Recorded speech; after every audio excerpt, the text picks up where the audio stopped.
Assalamualaikum warahmatullahi wabarakatuh. Kami dari kelompok 1. Di sini kami akan menjelaskan tentang urusan perusahaan, harta kekayaan perusahaan, dan goodwill. Sebelumnya kami akan memperkenalkan diri terlebih dahulu. Perkenalkan, nama saya Muhammad Salman Al-Farizi Putra Khotib dengan NIM akhir 189. Perkenalkan, nama saya Rimanda Gantaryanto dengan NIM akhir 229. Perkenalkan, nama saya Raisaris Amanda Ashab dengan NIM terakhir 185. Perkenalkan, nama saya Fairis Kamaya Syadilastari dengan mahir 291. Selamat menyaksikan presentasi dari kami.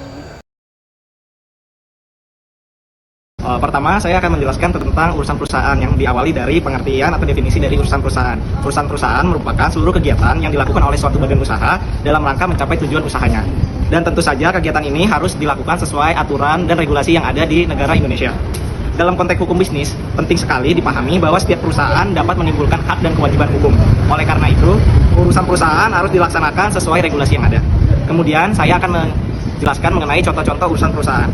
Dalam praktiknya, urusan perusahaan mencakup berbagai hal. Sebagai contoh, sebagai berikut. Yang pertama adalah seperti pengesahan akte pendirian perusahaan kepada notaris. Kemudian ada penandatanganan perjanjian kerja atau kontrak kerja. Kemudian yang ketiga ada pelaporan pajak kepada pemerintah. Kemudian ada pendaftaran merek dagang untuk perlindungan kekayaan intelektual hingga pemenuhan hak-hak karyawan sesuai dengan UU Ketenagakerjaan. Semua ini bukan hanya aktivitas administrasi biasa, melainkan juga kekuatan hukum yang wajib dipatuhi sebuah badan usaha atau perusahaan. Jika tidak dilaksanakan dengan benar, perusahaan bisa terkena sanksi-sanksi dari perundang-undangan yang ada. Kemudian saya akan menjelaskan tentang fungsi urusan perusahaan. Urusan perusahaan tidak hanya soal kegiatan bisnis sehari-hari. Dalam hukum bisnis terdapat berbagai fungsi strategis dari urusan perusahaan. Pertama, untuk menjamin dari kepatuhan hukum. Artinya semua keputusan aktivitas harus sesuai regulasi. Kedua, melindungi hak para pemangku kepentingan, baik internal maupun eksternal, yaitu karyawan maupun investor yang ada di perusahaan. Kemudian ada membangun tata kelola, good governance dari perusahaan itu yang baik. Dan yang terakhir adalah menjadi dasar hukum bagi pengambilan kebijakan dari perusahaan itu. Yang terakhir, saya akan menjelaskan tentang pihak-pihak yang terlibat dalam urusan perusahaan. Yang pertama ada direksi atau manajemen perusahaan, yang secara hukum mereka bertanggung jawab penuh atas pengelolaan perusahaan. Hal ini diatur dalam Undang-Undang Perseroan Terbatas pasal 97 yang menyatakan bahwa direksi bertanggung jawab penuh atas kerugian yang timbul karena kesalahan atau kelalaian. Kedua, karyawan. Karyawan terikat dalam kontrak kerja atau perjanjian kerja yang diatur dalam UU Ketenagakerjaan. Ketiga, ada pemegang saham. Pemegang saham yang memiliki suara dalam RUPS dan pengambilan keuntungan. Keputusan tertinggi dalam sebuah perusahaan yang diatur dalam undang-undang adalah rapat umum pemegang saham. Kemudian yang keempat ada pihak eksternal seperti mitra usaha, supplier, dan pemerintah. Hubungan hukum dengan pihak eksternal ini biasanya dituangkan dalam kontrak bisnis atau perjanjian bisnis. Keseluruhan interaksi ini dalam kerangka hukum yang kompleks yang mencakup KUH Perdata, UU PT, dan regulasi lainnya dari OJK maupun instansi lain yang bertanggung jawab. Nah, yang kedua, kita akan masuk ke harta kekayaan perusahaan. Harta kekayaan perusahaan atau yang sering disebut aset merupakan sumber daya perusahaan yang memiliki nilai ekonomi dan memberikan manfaat di masa mendatang. Ini mencakup segala sesuatu yang dimiliki perusahaan yang dapat dikonversi menjadi uang dan menambah penghasilan. Harta kekayaan perusahaan penting sebagai sumber pendapatan, operasional bisnis, pengukur kesehatan finansial, dan dasar dalam perhitungan laba rugi. Sifat-sifat perusahaan ada 4. Yang pertama adalah memiliki nilai ekonomi. Aset memiliki nilai ekonomi sehingga dapat diperjualbelikan atau ditukar menjadi kas. Oleh karenanya, benda-benda yang dapat dikategorikan sebagai aset hanyalah benda-benda dengan daya guna dan masih diinginkan oleh pembeli. Yang kedua adalah dapat menghasilkan keuntungan di masa depan. Selain punya daya guna, aset juga memiliki sifat dapat menghasilkan keuntungan di masa depan. Keuntungan tersebut dapat diperoleh melalui penjualan ataupun pemanfaatan dalam operasional bisnis. Yang ketiga adalah dikuasai oleh suatu pihak. Sebuah kekayaan hanya bisa disebut sebagai aset jika pengelolaan dan pemanfaatannya telah dieksploitasi oleh pihak tertentu. Sebaliknya, jika ditemukan suatu harta tetapi tidak tahu siapa pemiliknya, maka harta tersebut tidak dapat dikatakan sebagai aset, kecuali terjadi pemindahan hak milik atas harta tersebut secara sah. Dan yang keempat adalah berasal dari transaksi di masa lalu. Kekayaan yang diperoleh di masa mendatang tidak dapat digolongkan sebagai aset. Contohnya, saat menjual mobil dengan harga 200 juta, lalu sudah dilakukan pembayaran sebanyak 140 juta, maka yang dapat dikategorikan sebagai aset hanyalah 140 juta. Lalu kita masuk kepada jenis-jenis harta kekayaan perusahaan. Dapat dibedakan menjadi beberapa aspek. Yang pertama adalah berdasarkan konversi, yaitu adalah aset lancar dan aset tidak lancar. Aset lancar adalah aset dengan tingkat likuiditas yang tinggi, artinya mudah untuk dicairkan. Tidak perlu menunggu waktu lama untuk proses jika ingin mencairkan aset lancar menjadi kas. Beberapa contohnya adalah saldo bank, deposito, obligasi, saham bursa, dan piutang. Sedangkan aset tidak lancar adalah kebalikannya, di mana sangat susah untuk dicairkan.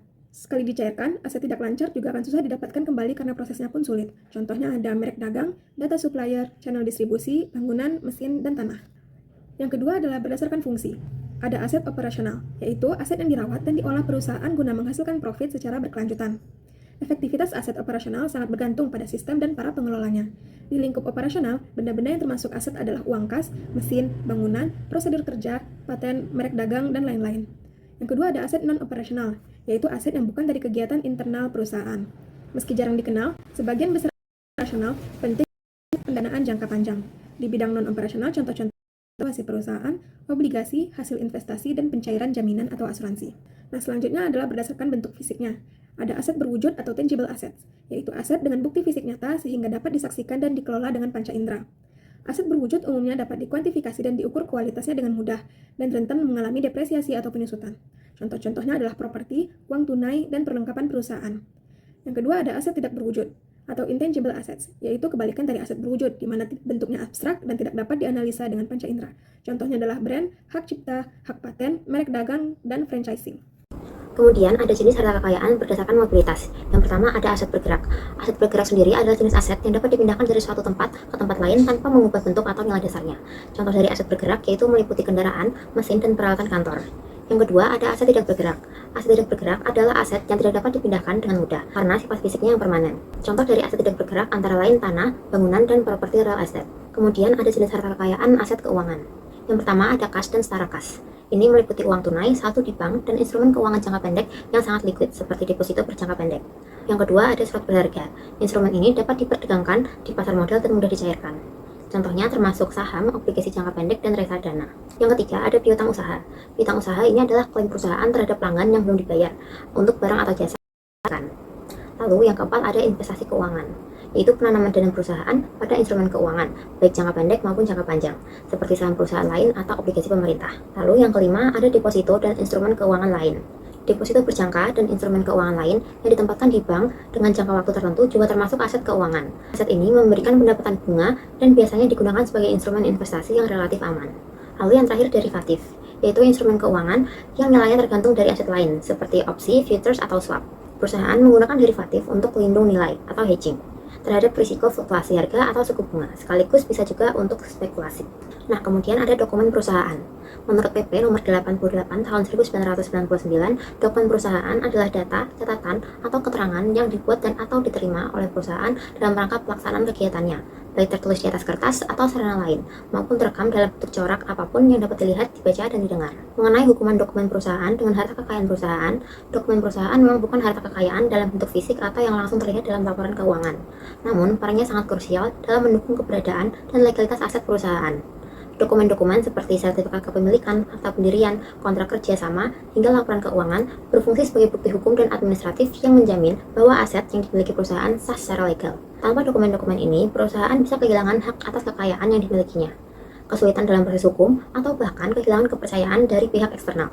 Oleh karena itu, dokumen perusahaan merupakan bagian yang tidak terpisahkan dari perlindungan dan pengelolaan harta kekayaan perusahaan secara keseluruhan. Di sini ada jenis-jenis dokumen perusahaan. Yang pertama ada dokumen legalitas perusahaan, yaitu dokumen yang menunjukkan status hukum perusahaan dan legalitas operasionalnya. Yang kedua ada dokumen kepemilikan aset, yaitu dokumen yang membuktikan hak perusahaan atas harta benda tertentu. Yang ketiga ada dokumen keuangan, yaitu dokumen yang mencatat seluruh aktivitas keuangan perusahaan yang digunakan untuk pelaporan dan audit.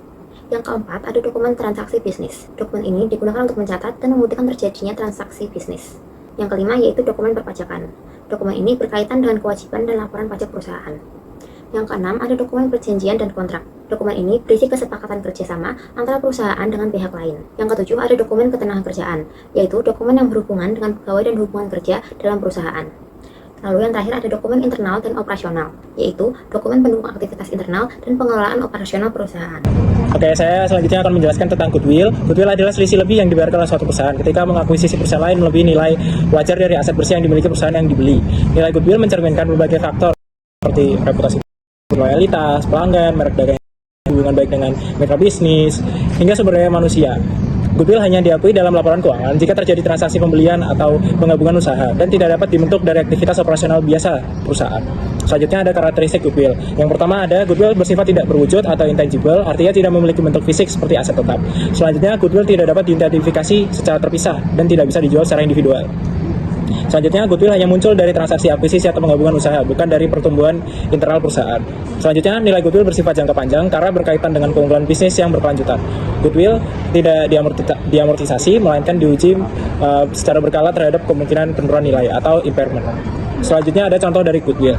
Jika perusahaan A membeli perusahaan B dengan harga 10 miliar, sedangkan nilai wajar dari aset perusahaan B hanyalah 8 miliar, maka selisih sebesar 2 miliar dicatat sebagai goodwill.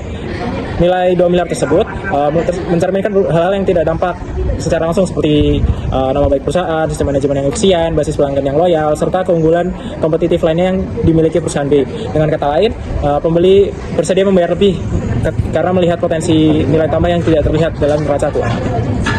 Selanjutnya, kapan goodwill itu muncul? Goodwill hanya akan muncul dalam laporan keuangan saat suatu perusahaan melakukan pembelian terhadap perusahaan lain dan harga yang dibayar melebihi nilai wajar dari aset bersih perusahaan yang dibeli.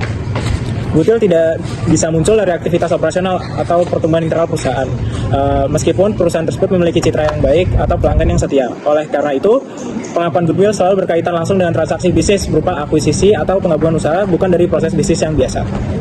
Selanjutnya, ada faktor-faktor yang mempengaruhi goodwill. Yang pertama yaitu reputasi perusahaan di mata pelanggan dan mitra bisnis. Reputasi, integritas, keandalan, dan kualitas akan membangun kepercayaan yang kemudian akan mendorong pelanggan untuk terus membeli dan mitra bisnis untuk mempertahankan hubungan kerjasama. Lalu yang kedua, kualitas produk atau jasa. Produk atau jasa yang secara konsisten unggul akan menciptakan kepuasan dan loyalitas pelanggan, sehingga akan menjamin arus pendapatan yang stabil dan meningkatkan nilai perusahaan di masa depan. Selanjutnya, efektivitas pemasaran dan branding. Pemasaran yang efektif dan citra merek atau brand yang kuat akan menanamkan persepsi positif di benak konsumen. Selanjutnya, inovasi dan pengembangan. Kemampuan perusahaan untuk terus berinovasi baik dalam produk, layanan, maupun proses bisnis menunjukkan potensi pertumbuhan di masa depan. Perusahaan yang inovatif dianggap lebih mampu untuk bersaing dan menghasilkan laba sehingga meningkatkan nilai goodwill-nya. Yang kelima, ada hak paten, hak cipta, atau kekayaan intelektual lainnya. Kepemilikan hak eksklusif seperti paten atas teknologi atau hak cipta atas karya memberikan keunggulan kompetitif yang dilindungi hukum. Ini mencegah pesaing meniru dan mengamankan posisi pasar serta aliran pendapatan perusahaan. Faktor yang keenam adalah loyalitas dan kepuasan pelanggan. Pelanggan yang setia adalah aset yang sangat berharga. Pelanggan loyal menjamin pendapatan yang berulang, mengurangi biaya untuk akuisisi pelanggan baru, dan seringkali memberikan promosi dari mulut ke mulut. Ini adalah komponen fundamental dari goodwill. Yang ketujuh adalah kondisi ekonomi dan industri.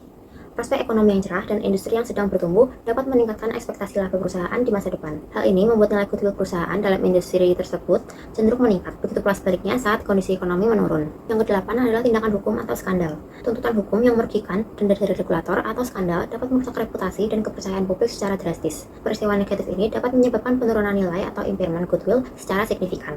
Yang kesembilan yaitu letak geografis yang strategis. Lokasi yang strategis dapat memberikan keuntungan besar, seperti akses yang mudah bagi pelanggan, visibilitas tinggi, atau efisiensi logistik. Keunggulan lokasi ini juga berkontribusi dalam profitabilitas yang lebih tinggi dan dengan demikian meningkatkan nilai goodwill. Dan faktor yang terakhir adalah tingkat kepuasan karyawan dan budaya kerja. Karyawan yang puas, termotivasi, dan kompeten cenderung memberikan layanan yang lebih baik dan lebih produktif. Hal ini merupakan aset tak berwujud yang sangat berharga bagi perusahaan. Materi yang terakhir yaitu sifat-sifat dari goodwill. Yang pertama, goodwill tidak berwujud dan tidak dapat dilihat secara fisik. Ini berarti goodwill bukanlah aset yang memiliki bentuk fisik seperti gedung, mesin, atau inventaris. Nilai goodwill berasal dari hal-hal abstrak seperti reputasi yang baik, nama besar merek, dan kepercayaan pelanggan yang telah dibangun oleh perusahaan selama bertahun-tahun. Yang kedua, goodwill tidak dapat dipisahkan dari entitas bisnis.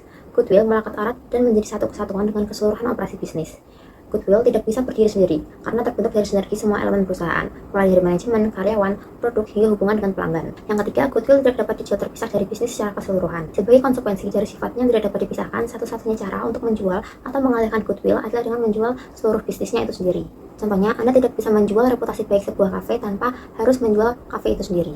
Yang keempat, nilai goodwill bisa berubah, misal karena penurunan reputasi atau kinerja bisnis. Jika reputasi perusahaan rusak akibat skandal atau kinerjanya yang menurun drastis, maka potensi keuntungan di masa depan juga akan turun, yang berarti secara langsung akan menurunkan nilai goodwill perusahaan. Dan yang terakhir, goodwill diakui sebagai aset tidak berwujud dalam neraca keuangan dan harus diuji penurunan nilainya secara berkala. Dalam akuntansi, goodwill dicatat sebagai aset tak berwujud di laporan neraca setelah terjadi akuisisi. Karena nilainya bisa berubah, standar akuntansi mengharuskan perusahaan untuk melakukan uji penurunan nilai atau impairment test secara rutin, minimal setahun sekali, untuk memastikan nilai yang tercatat di neraca tidak lebih tinggi dari nilai sebenarnya. Jika nilainya terbukti turun, maka perusahaan wajib mencatat kerugian penurunan nilai tersebut. Sekian presentasi dari kami. Mohon maaf apabila terdapat kesalahan yang disengaja maupun tidak disengaja. Terima kasih atas perhatiannya. Semoga bermanfaat. Assalamualaikum warahmatullahi wabarakatuh.